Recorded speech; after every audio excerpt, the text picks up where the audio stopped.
Bismillah, Assalamualaikum warahmatullahi wabarakatuh. Puji syukur atas kehadirat Allah Subhanahu wa Ta'ala yang telah memberikan kita kesehatan dan kesempatan.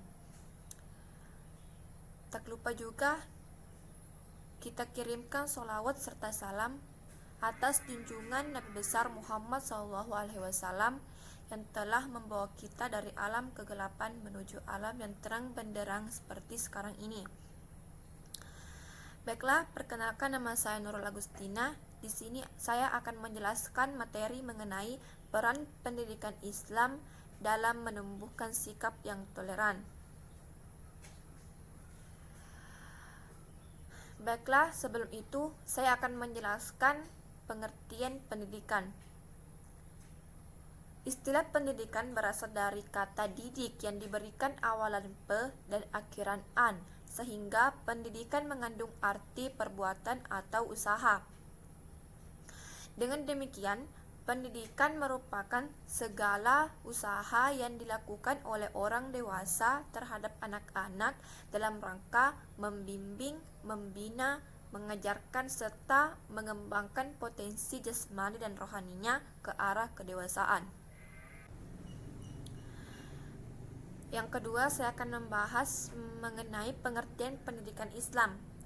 Pendidikan Islam merupakan upaya dalam memberikan bimbingan, pengajaran, dan panutan dalam rangka mengembangkan nilai-nilai ajaran Islam agar segala aktivitasnya, baik yang menyangkut cara berpikir, cara berperilaku dalam kehidupan sehari-hari, sesuai dengan tujuan luhur agama Islam itu sendiri atau Al-Quran dan Al-Hadis.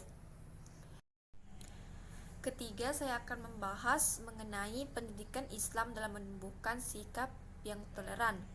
Sebelum itu, saya akan membahas pengertian toleransi.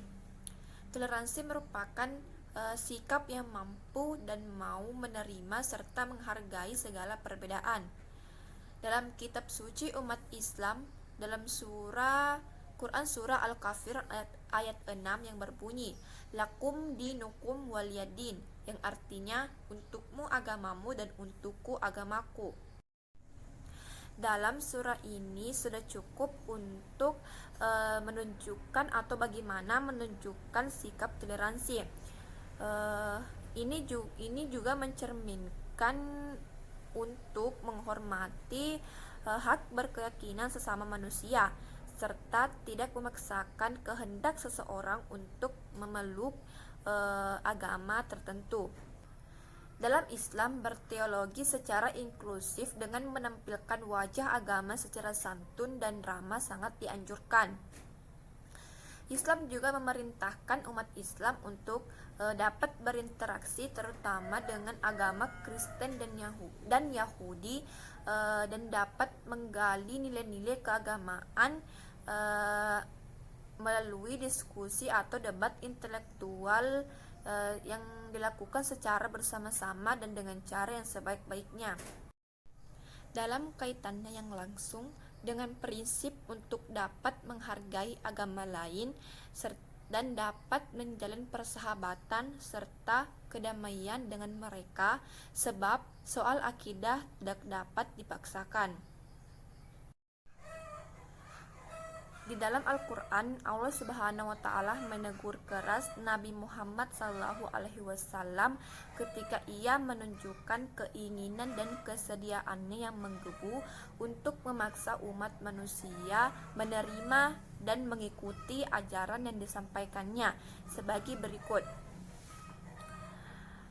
Seandainya Tuhanmu menghendaki, maka tentunya manusia yang ada di muka bumi ini akan beriman semuanya.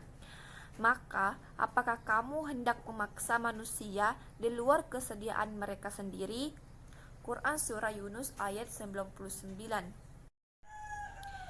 Dari ayat tersebut tergambar dengan jelas bahwa persoalan kemerdekaan beragama dan keyakinan menjadi tanggung jawab Allah Subhanahu wa Ta'ala, di mana kita dituntut untuk bersikap toleran terhadap seseorang yang berbeda keyakinan dengan kita. Bahkan Nabi Muhammad SAW dilarang untuk memaksa orang kafir untuk masuk Islam. Dengan begitu, tidaklah dianjurkan untuk menunjukkan kekerasan, paksaan, menteror atau menakut-nakuti orang lain dalam beragama. Semua yang mengaku Islam hendaknya menunjukkan sikap saling menghormati dan menciptakan rasa aman terhadap sesama manusia. Dan inti dari beragama adalah berakhlak yang baik atau ihsan. Karena seseorang muslim yang bisa dikatakan sebagai muslim menurut Nabi SAW adalah seseorang yang dapat menebarkan sikap damai dan rasa aman terhadap sesama muslim atau sesama manusia, tidak suka menciptakan kerusuhan, permusuhan, adu domba maupun sebagainya yang dapat merusak tatanan masyarakat di mana mereka tinggal. Mungkin itu yang sempat saya paparkan. Lebih dan kurangnya mohon dimaafkan, karena kesalahan itu datangnya dari saya pribadi dan kelebihan itu datangnya dari Allah Subhanahu wa Ta'ala. Dengan ini saya mengucapkan wabillahi taufik wal hidayah. Wassalamualaikum warahmatullahi wabarakatuh.